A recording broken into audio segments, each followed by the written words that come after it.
City India news Telugu, ఇది చీకటి వెలుగు. Welcome to city India news.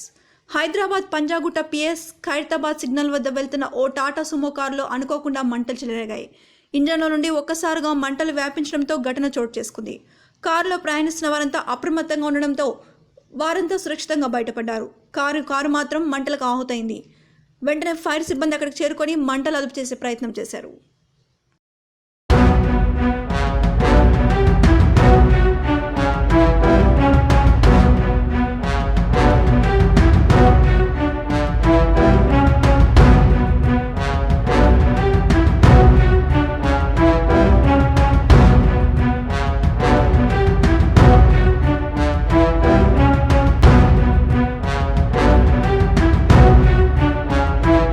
City India news Telugu, ఇది చీకటి వెలుగు.